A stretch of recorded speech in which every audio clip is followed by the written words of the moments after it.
sama aku wedi karo kowe. Sama rawani. STOP. Napa, Bapak? Stop. Stop niku. Leren niku. Mandek. Waduh. Watoke, Bapak. Waduh. Watuk ku malah omong. Ini persoalannya apa? Boten persoalan. Perkatokan. Gelut. Persoalan. Ayo persoalannya apa? Perkarane gini kok. Nom-nomane kok. Ajeng Mrawasa Dilarasati, Bapak. Larasati adalah Rahayu ning kula. Asene mawon, Bapak. Anggap tanda rawat kepek. Pantangan ora pecah. Tak dilapake rung piye. Sarek, Bapak sarek. Agak bagus. Boten Kebagus kamu kok goragus karo putumu. kula niku malah bingung kok dinyupetke niku salah kula manggon teng pundi. Salah, Bapak, ampun salah. Arep rekosa Nggih. putumu. Bapak, Rayune ro kanale. Kula ngertos piyambak, Bapak. klintu.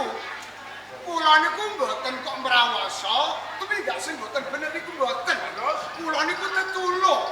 ngerti. Nggih. Yun. Wanen yun. Jenengmu sapa? Wong wedok kok ngepek iki. Bocah wedok kok ngekek. Aku bingung tenan. Jenengmu sapa? Wis duwe pacar apa jeneng? Yun. Apa jeneng? Lah, aku jek prawan lho ya. Matelen.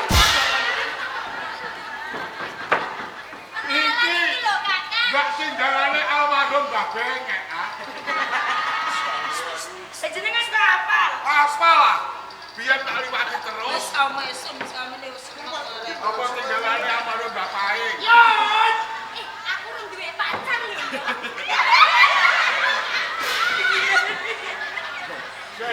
Iya, wong aku ki ngedoke ya durung duwe pacar. Kono ora takon kok dadakmu duduke nyapa. Yo tak tawak-tawakke kok.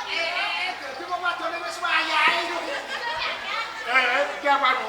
Iki adi kula. Adimu. Nggih. Wis gorene tak dolem bayang nangis. Ibu. Ora duduk kan duduk. Ares iku. Barang mawon. Kula niku mboten mrawasa.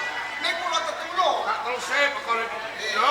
Ayo Nggih, Bapak. apa bener kowe ditulungi kalau bocah bagus iki? Laras, Bapak. Kula niku ditulungi. Tenane piye? Para pramoso. Wis sampeyan ki gusah-gusu meneng dhisik kok ngerti dhewe mripat. Tenane piye? Ngeten lho, Bapak. Niki wau kula rawuh wonten sak pinggire sendang. Keijinan. Lho dumadakan niku wonten macan, ajeng mangsa kula. Lho rayune kok wonten kane maniki, Bapak. Umpama mboten wonten kelakon kula pun mati. Dadi aku sing tetulung. Sing tetulung. Sing to sampe. Jadi ceritanya nom-noman kayak sing tetulung. Sing tetulung, Kakak. Yo. Pripun, Bapak? Upama ora ana bocah enom iki. Adimu kelakon dibadhok karo macan. Ngomong kadung nesu lho, Ateke Bapak. sing lamun kowe njaluk ngapura karo nom-noman iki. Boten, Bapak. Isin. Isin nek ngapura kok isin. Sampeyan ki salah, Kak. Nesu lho, kok. Arep ana sing nek gelem ndono kesalahanmu, bakal diapura. Ngaten nggih, Bapak. Anjal ngapura. Sing apik to karo kakakku iki mono calon IP-mu. Calon IP? Iya. Ayo.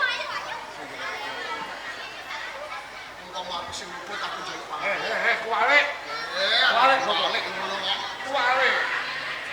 Ya pangapuramu sing gedhe ya. Kuwale ya, Cok. Kuwale meleh, Bapak. Sik. Kuwale ora gone. Sajane kuwale. Kuwale ora manggone ya. Ya terus Lan apane? Kuwale kene sing njaluk ngapura ki kowe. Lha sing kliru ki sampean, Kakak. Tete kaya. Ngapuntene, Bapak. Wong kadung nesu. Sedulur, sahrene aku wis duweni salah, wis duweni luput. Aku njaluk ngapura sing gedhe ya, sedulur. tak apura, Bro. Ternyata iki sapa?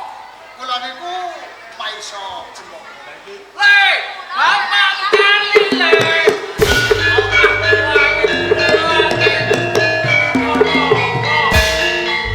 Iki pripun? Kula niku didakwa luput. Didakwa salah. Kalian kane menika. Sing dakwa man. Kene kok. Kula pun njaluk ngapura, Mbah. Iki ana bakal dawet ngene iki. Sinten bakal jawab? Sinten, Bapak? Opo Panji Pati-pati. Waduh. Keprake kok lali. Waduh kok. Ora dhewe kagetan. Niki anak kula. Sik tak takon iki. Kula main sojo. Oh. Niki adi kula. Nalaria Waning Yun. Apa lho? Nalaria Waning Yun. Kula calon putune sampean lho, Mbak. Jenenge wong sak RT digolong Lah kabeh. masa RT niku. Nararia Waning. Klentu. Nararia Waningyon. Rumah saku lunga liya. Ah, mboten sekolah. Niki jenenge Nararia Waning. Anjing. Kula diangkat berkanginan papan teng alas. Iki kok aku bapakku. Lah niki bapak kula. Niki kula maisa wong ateleng. Masa ateleng. Nggih.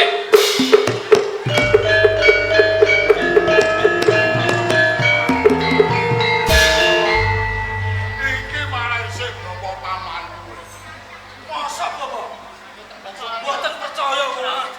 Mboten. Tasih. Lah kok tesih paman kula niku. Iki jenenge Ronggong.